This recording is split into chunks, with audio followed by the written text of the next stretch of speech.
Assalamualaikum warahmatullahi wabarakatuh. Apa kabar semuanya? Alhamdulillah, bersama Salsabila. Allahu Akbar. Selamat jumpa kembali dengan Pak Nas di channel Al-Faizna dalam pelajaran pendidikan agama Islam. Sekarang kita akan memasuki pelajaran kelima, ayo membayar zakat. Sebelum kita memasuki pelajaran kita, mari sama-sama kita berdoa terlebih dahulu agar ilmu yang akan diberikan kepada kita menjadi berkah dan manfaat dunia akhirat. Amin. Bismillahirrahmanirrahim. Raditu billahi rabba wa bil islami dina wa bi Muhammadin nabiyyan wa rasula. Rabbi zidni ilma warzuqni fahma. Allahumma anfa'ni bima 'allamtani wa 'allimni ma yanfa'uni wa zidni ilma. Amin. Anak-anak sekalian, di dalam harta yang kita miliki terdapat hak orang lain yang membutuhkan. Oleh karena itu, sisihkanlah rezeki kalian, rezeki kita untuk mereka dengan cara membayar zakat. Dengan menyisihkan rezeki untuk orang yang membutuhkan, berarti kita telah membersihkan harta yang kita miliki. Dalam sebuah hadis yang diriwayatkan oleh Imam Bukhari dan Imam Muslim, Nabi SAW bersabda, yang artinya, sesungguhnya Allah telah mewajibkan kepada kaum muslimin untuk mengeluarkan sedekah atau zakat dari harta benda kaum muslimin yang diambil dari mereka yang kaya, lalu diserahkan kepada fakir miskin dari mereka. Hadis riwayat Bukhari Muslim. Sekarang kita akan belajar mengenai zakat. Pengertian zakat, apa sih itu zakat? Pengertian zakat dari segi bahasa berarti bersih, suci, subur, berkat, dan berkembang. Dalam ajaran Islam, zakat adalah mengeluarkan sebagian harta tertentu untuk diberikan kepada orang-orang yang berhak menerimanya sesuai dengan syarat-syarat yang ditentukan oleh agama. Maka mengeluarkan zakat hukumnya wajib bagi orang Islam yang telah memenuhi syarat-syaratnya. Kewajiban membayar zakat bagi umat Islam itu diturunkan oleh Allah dalam Al-Quran pada tahun kedua Hijrah. Dasar diwajibkannya mengeluarkan zakat adalah firman Allah Subhanahu wa taala dalam Quran surah An-Nisa ayat 77, A'udzu billahi minasyaitonir rajim wa aqimus sholata wa atuz zakah. Orang yang berhak menerima zakat dalam Islam sudah ditentukan oleh Allah, namanya mustahik. Mustahik zakat itu mereka yang berhak menerima zakat. Disebutkan dalam Al-Quran ada namanya 8 asnaf, 8 kelompok, 8 golongan yang berhak menerima zakat. A'udzu billahi minasyaitonir rajim. Innamas sadaqatu lil fuqara'i wal masakin wal 'amilina 'alaiha wal mu'allafati qulubuhum wa fir riqabi wal gharimin wa fi sabilillahi wa ibnis sabil fariidatan minallah wallahu alimun hakim. Yang artinya, sesungguhnya zakat itu hanyalah untuk orang-orang fakir, orang miskin, amil zakat yang dilunakkan hatinya atau mu'alaf, untuk memerdekakan hamba sahaya atau budak, untuk membebaskan orang yang berhutang, untuk jalan Allah, dan untuk orang yang sedang dalam perjalanan. Sebagai kewajiban dari Allah, Allah Maha Mengetahui, Maha Bijaksana. Quran Surah Taubah ayat 60. Nah, lebih detailnya, 8 kelompok yang dijelaskan dalam ayat tersebut adalah sebagai berikut. 1. Fakir. Fakir adalah orang Islam yang tidak mempunyai penghasilan tetap dan tidak mampu mencukupi kebutuhan sehari-hari keluarganya.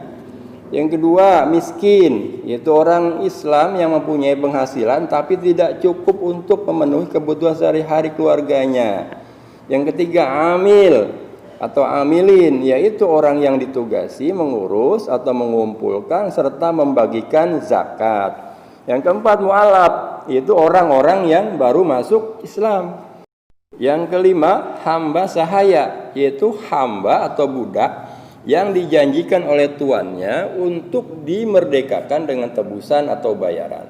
Kalau di sini di Indonesia nggak ada budak ya. Dulu di zaman Nabi masih banyak perbudakan. Yang keenam gharim, itu orang yang berhutang dan tidak mampu membayar utangnya. Buat apa utangnya?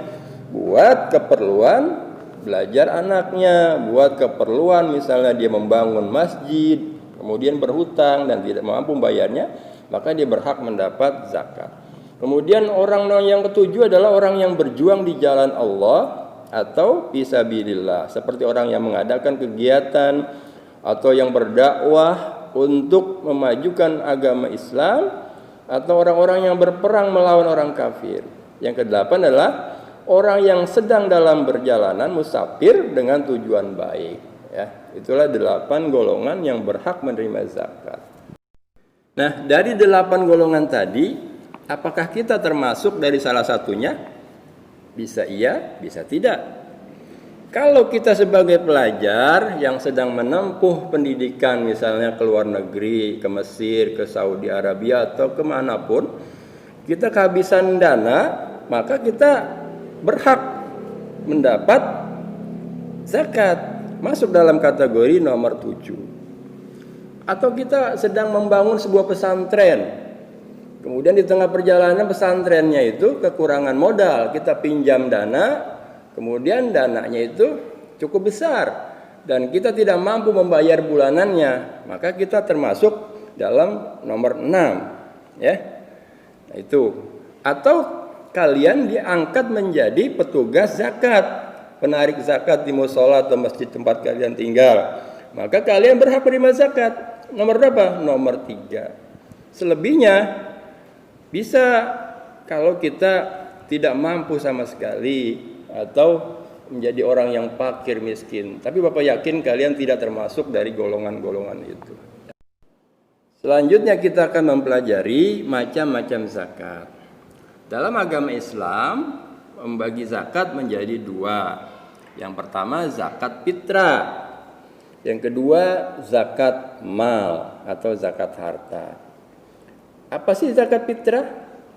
Zakat fitrah adalah sejumlah harta berupa makanan pokok atau uang yang harus dikeluarkan oleh setiap orang Islam sejak dari tanggal 1 Ramadan hingga sebelum sholat sunnah Idul Fitri tanggal 1 Syawal. Itu zakat fitrah. Hukumnya wajib. Zakat fitrah hukumnya wajib. Artinya bila dikerjakan akan mendapatkan pahala. Namun bila kita tidak kerjakan akan berdosa besar. Nah, apa sih syarat-syaratnya? Syarat wajib zakat itu, zakat fitrah itu, yang pertama, dia beragama Islam. Kedua, mempunyai kelebihan makanan dan harta untuk keperluan dirinya sendiri dan keluarga yang wajib dinafkahinya.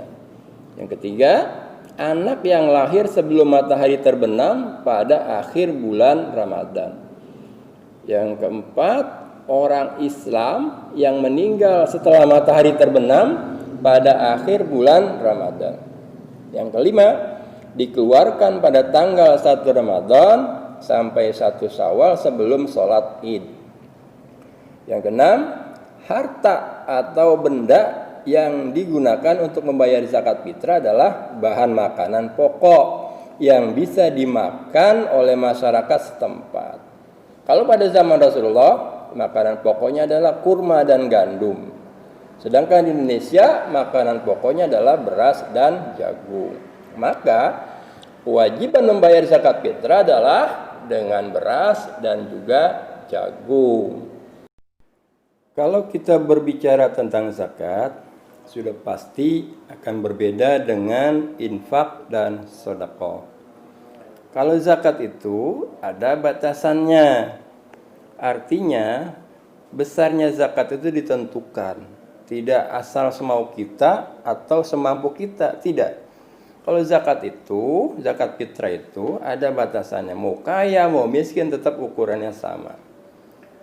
Zakat fitrah itu kalau dulu Nabi mengatakan satu sok. Satu sok itu sama dengan kalau di kita 3,1 liter. Atau kalau dikiloin sebesar 2,5 kilogram. Makanan pokok ya, beras atau jagung. Seperti halnya sabda Rasulullah SAW, an Ibni Umar radhiyallahu anhuma, anna Rasulullah sallallahu alaihi wasallam farrada zakatal fitri min Ramadhan sa'an min tamrin aw sa'an min sya'irin ala kulli hurrin aw abdin dzakarin aw unsa minal muslimin. Rawahul Bukhari wa Abu Daud. Artinya dari Ibnu Umar radhiyallahu anhuma bahwa Rasulullah SAW telah mewajibkan zakat fitrah di bulan Ramadan dengan mengeluarkan sebanyak satu sok atau satu gantang kurma atau gandum kepada setiap orang Islam yang merdeka atau hamba sahaya, laki-laki ataupun perempuan. Hadis riwayat Bukhari dan Abu Daud. Waktu pembayaran zakat fitrah yang paling utama adalah setelah terbenamnya matahari pada akhir bulan Ramadan sampai sebelum dilaksanakannya sholat Idul Fitri. Artinya, kewajiban zakat fitrah itu sudah boleh dikerjakan atau dibayarkan pada saat tanggal 1 bulan Ramadan. Namun lebih afdolnya di akhir, yaitu sebelum Idul Fitri dilaksanakan. Bagaimana kalau kita kelupaan? Ingatnya setelah sholat Idul Fitri, maka kita dianggap tidak membayar zakat fitrah. Dan itu dosanya besar sekali. Ya. Jadi jangan sampai kita terlupa, dianjurkan bayarlah selagi masih bulan Ramadan. Ya, agar kita tidak terlupa. Kalau sudah terlupa maka dendanya luar biasa. Ya. Puasa yang kita kerjakan selama 1 bulan penuh tidak akan diterima karena zakatnya tidak. Puasa itu diterima, puasa Ramadannya kalau zakatnya dibayarkan bagi yang mampu ya. Itulah penjelasan singkat tentang zakat fitrah. Semoga kalian bisa memahami dengan baik agar tidak salah mengerti. Sebab zakat fitrah adalah suatu kewajiban bagi seorang muslim sampai dia meninggal dunia. Pak Naskira cukup untuk penjelasan kali ini pada pelajaran 5 ayat membayar zakat bagian pertama. Selanjutnya untuk zakat mal atau zakat harta nanti akan Pak jelaskan pada pertemuan berikutnya atau pada sesi kedua. Mari sama-sama kita akhiri dengan hamdalah. Alhamdulillahirabbil alamin. Ditutup dengan doa kifaratul majlis. Subhanakallahumma wa bihamdik asyhadu an la ilaha illa anta astaghfiruka wa atubu ilaik. Wassalamualaikum warahmatullahi wabarakatuh.